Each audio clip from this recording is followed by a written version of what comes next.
You will hear a number of different recordings, and you will have to answer questions on what you hear. There will be time for you to read the instructions and questions, and you will have a chance to check your work. All the recordings will be played once only. The test is in 4 parts. Write all your answers in the listening question booklet. At the end of the test, you will be given 10 minutes to transfer your answers to an answer sheet. Now turn to Part 1. Part 1.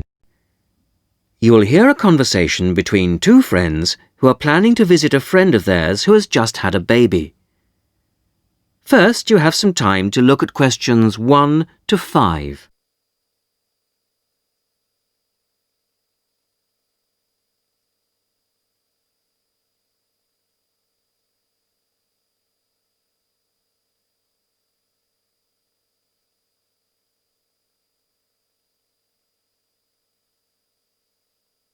Now we shall begin. You should answer the questions as you listen, because you will not hear the recording a second time. Listen carefully to the first part of the conversation and answer questions 1 to 5. John, I've just had some good news. Susan has had her baby. Do you know when she had it? Yesterday, the 10th of August. Oh, my father was born on August the 10th. Give me the details and I'll make a note for everyone at work. Okay. Well, was it a boy or a girl? It's a boy. And what are they going to call him? Tom. Tom Lightfoot. That sounds quite good, don't you think? Yes, that has quite a good ring to it. You know, he's quite a big baby. He weighed 4¼ kilos when he was born. Oh, that does sound big, 4¼ kilos. And he's long, too, 46 centimetres. Tall parents. He'll grow up to be over 2 meters, I'd say. With masses of black hair, curly black hair. You know, we should go and visit them in hospital. What about tomorrow afternoon at around 1 p.m? Yes, okay. Where should we meet? I could come and pick you up at your house if you like. Yes, that would be wonderful. My car is still off the road. Just refresh my memory. What's the address again? It's 15 Chesterfield Road, Paddington. It's next to the library, isn't it? Not exactly. It's next to a bank. The State Bank, actually. The library is opposite us on the corner. That's right. And there's a garage on the other street corner. I remember now. So you'll pick me up at 1:45, and we'll be there at 1 easily. Before you hear the rest of the conversation, you have some time to look at questions 6 to 10.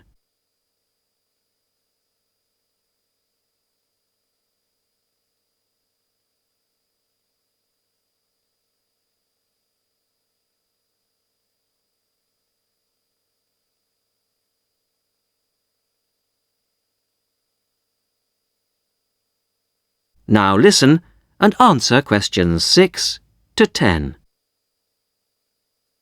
Now, what should we take? We must take them something.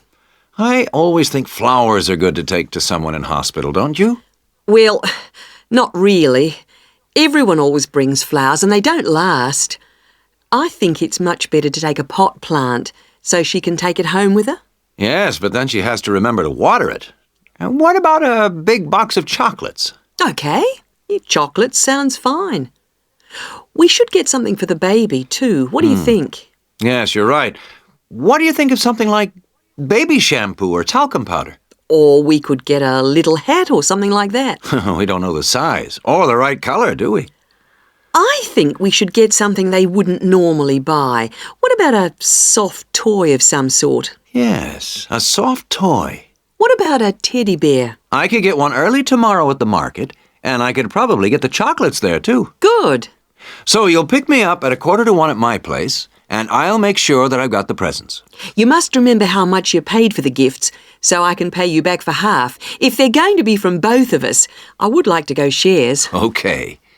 I'd say the chocolates would be about $15 for something nice and not too small, and the toy would be around $35 or so, I think. Good, that'll be fine. About $25 each then. Good. I'll pick you up then on Sunday at 12:45. Okay. See you then. Bye. That is the end of part section 1. 1. You will now have half a minute to check your answers.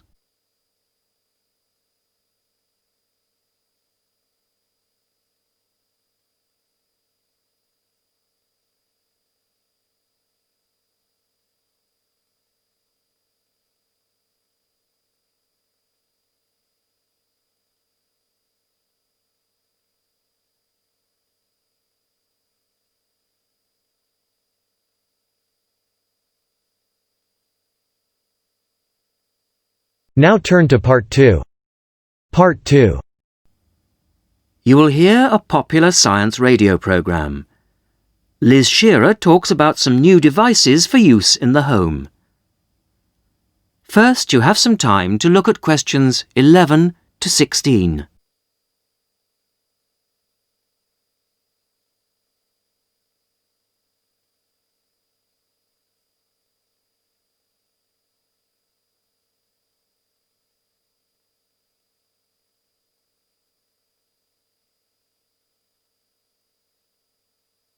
Now listen carefully to the radio program and answer questions 11 to 16. Good evening. Tonight's show comes to you from the Good Home exhibition in Duke's Court, where we've been trying out some of the latest gadgets on show here and getting our resident expert, Liz Shearer, to tell us which ones are worth buying and which will die a death. Well, hello. Yes, John, I've been investigating 4 new household gadgets and sorting out the advantages and disadvantages and then really deciding what are must-buys, what are maybe-buys and what are never-buys. Let's start with this vacuum flask for keeping drinks hot. Well, I felt this had quite a lot going for it. Most of all is the fact that it contains no glass and is therefore unbreakable to all intents and purposes. It's made of stainless steel, which is guaranteed for 20 years. Hope that's long enough.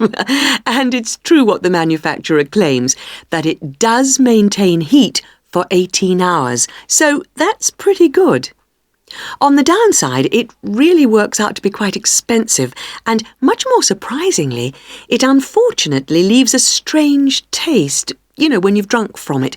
So, all in all, my recommendation would be it's got plenty of advantages, but it is rather expensive, so I'd say you should maybe buy it. Moving on to a natty little device, the whistle key holder. Basically, this is where you whistle and the key holder gives off a high-pitched noise and flashes light, so you can find it. One advantage of this model is that it also has a small light. You press the button, and this means you can find keyholes easily. I also felt the small size was a real advantage. On the weaker side, I did find the noise unpleasant, which I'm sure the designers could have done something about. And I found that it didn't work through metal, so it's mainly useful for finding in coat pockets, cushions, etc. But taken as a whole, I thought it was a masterpiece of design and would highly recommend it. Now you have some time to look at questions 17 to 20.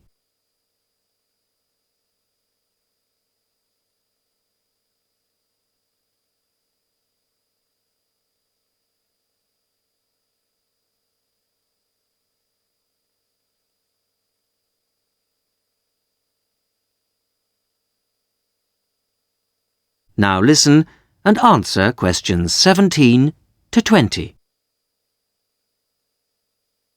The third gizmo is called the Army flashlight because it was developed initially for military use. It works by squeezing the handle to generate the power. Its advantages are that it can be used for outside activities and also, and this is one of the surprising features, it does work underwater. My main objection to it, though, was although it did work in these conditions, this model gave off a weak light. So my recommendation, I'm afraid, would have to be to avoid this one.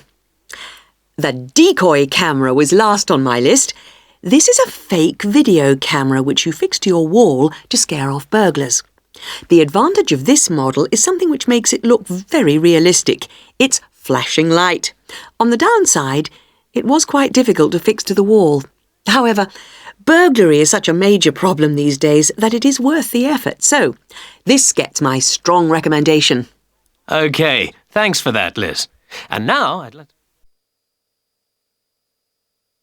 That is the end of part 2. You will now have half a minute to check your answers.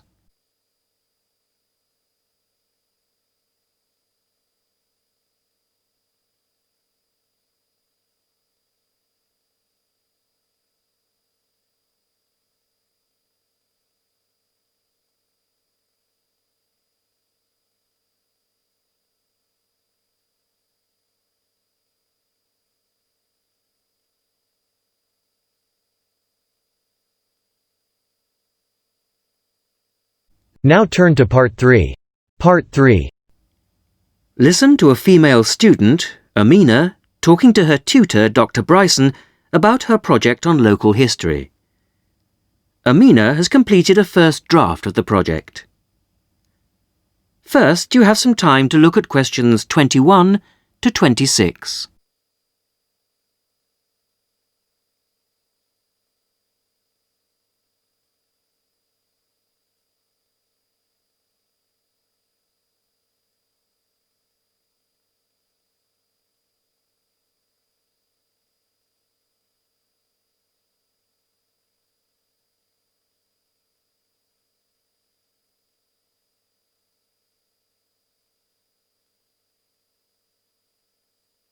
Now listen carefully to the first part of the discussion and answer questions 21 to 26.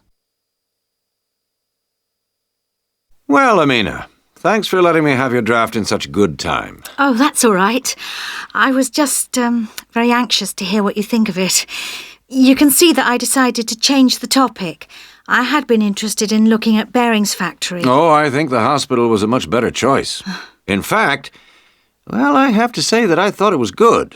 Oh. There's still lots of work to be done. Oh, yes, of course. But there's plenty of good ideas. It opens well, and the first chapter is fine, but the middle section really stood out for me. Most interesting. That's amazing, because I really didn't find it a bit easy to write. How long did you work on the whole thing? Well, I spent about 2 or 3 weeks reading and doing general research, and then I dashed the writing off very quickly. So about 4 weeks in all. Well, that's about par for the course. You've got a while yet to make the changes. Oh, right. No problem. Right. Let's have a look at my notes here. Okay, starting with section headings. The broad divisions are good, but you'll have to redo the actual headings. I've made some suggestions in the margins. OK, thanks. Now, this information on local housing. I can see why you put it there, but it really isn't relevant to the approach you've taken.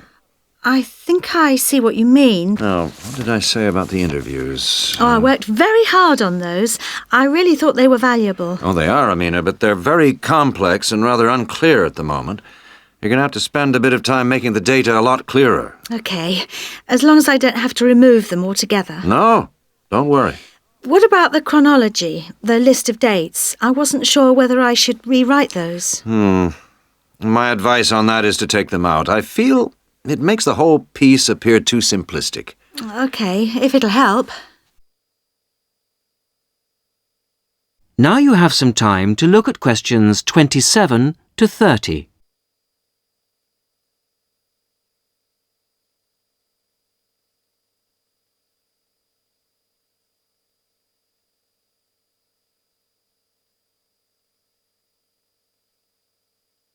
Now listen to the rest of the discussion and answer questions 27 to 30. Now, there are a couple of other books I'd like you to look at. Have you got a pen? Right. Approaches to Local History by John Mervis. Right. And then I think you need to think about ways of representing interview data. Have a look at Sight and Sound by Kate Oakwell. Sight and sound. And you know I'm going away on holiday next week. Yes. So when you've made the changes, I suggest you show the work to your support tutor. Support tutor. Right. Then you do the proofreading. Proofreading. When by, do you think? I'd aim for the 29th of June. And after that, you should get it laser printed. But be careful, because the computer center closes on the 10th of July. And then I hand it in to... Oh, the faculty office, as usual. OK, that's fine. I think I'm all set now. Thanks very much for all your help. A pleasure. See you when I get back. Yep. Thanks, Dr. Bryson. Bye. Bye. That is the end of part 3. You will now have half a minute to check your answers.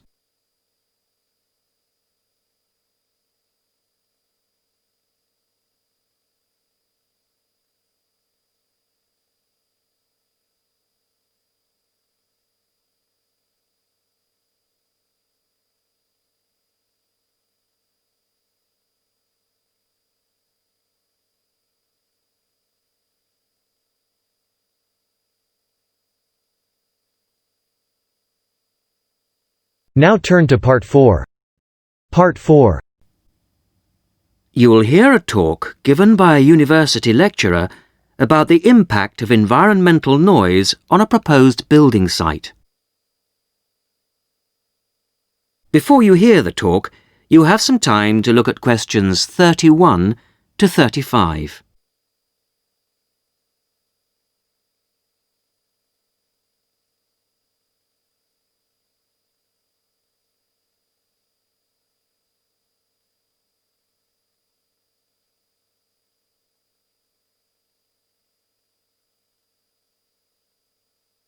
Now listen carefully to the first part of the talk and answer questions 31 to 35. Good afternoon. I'm Paula Bundle, and I am giving you the lectures on environmental noise this term. Today, we're going to look into the effects of noise on a planned housing estate in a particularly difficult part of the new Manchester Park area. This site is not as bad as some I have researched in the past. The Blacktown Airport is closed from 6 p.m. to 7 a.m, and this is a great advantage to the site. The only noise after dark is from the highway, and the traffic is somewhat reduced between 7:30 p.m. and 5:30 a.m. So the people most affected by the noise will be, I expect, housewives. By the time most of the students and workers have arrived back home in the evening during the week, the noise will have abated to a fairly large extent. The weekends are still a problem, of course, but the traffic is certainly reduced on Saturdays to a large extent, and even more so on Sundays. Of course, modifications to houses will be necessary at a site like this, and they come at a significant cost to the developer and home buyer. The modifications I'm about to outline will add about $25,000 to the price of a newly built house. That will still mean a cheaper house than in a less noisy and more desirable area. A bit of background would not go astray. I understand that you are all familiar with the proposed development site at Manchester Park. It's a particularly difficult one in terms of noise, with the highway along the eastern perimeter and the Blacktown Airport not 3 kilometres away to the north. Of course, those nearest the highway will be the worst hit, with heavy traffic noise as well as the noise from the light planes overhead. As you all know, the normal noise threshold for private housing is 55 decibels. At this site, the levels have been recorded as high as 67 decibels. Before the talk continues, you have some time to look at questions 36 to 40.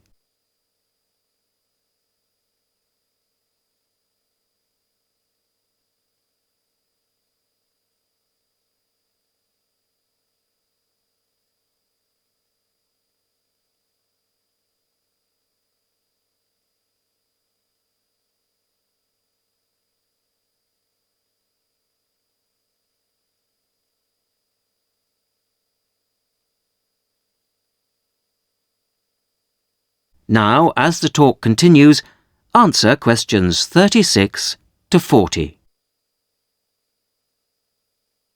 The construction of the houses has to be somewhat modified from houses in most areas. In the houses on the highway and in the noisiest areas of this site, there will be a need for specialised double glazing, and special acoustic seals will have to be fitted to the doors. All exterior doors in this especially noisy pocket will have to be solid core wood doors with hinges. Every house built on this site, not just those adjacent to the highway or nearest to the airport, will require high-density insulation materials in the roof.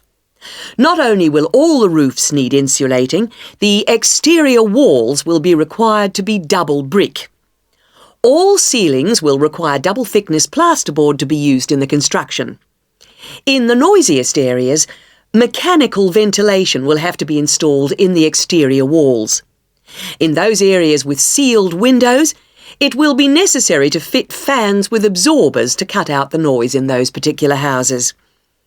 Air conditioning units could also be fitted in the ceilings of such houses, but this is substantially more expensive than fans and may not be needed on this site.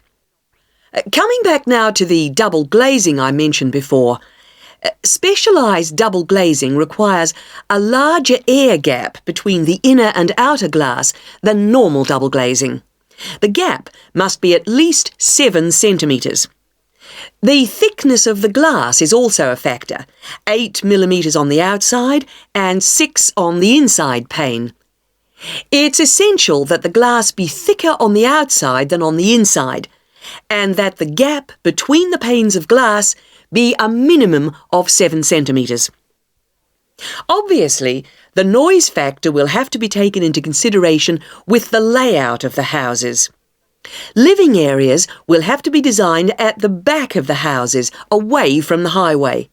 Bedrooms and living rooms will have to be built towards the back. And for those houses closest to the highway, 2 layers of plasterboard will be needed for the interior bedroom walls. Those rooms constructed at the front of the houses should be garages, laundries, kitchens, bathrooms and dining rooms. I have come to the conclusion that this development should go ahead, but with various acoustic modifications according to the position of the block in relation to the highway and intersection. That is the end of part 4. You will now have half a minute to check your answers.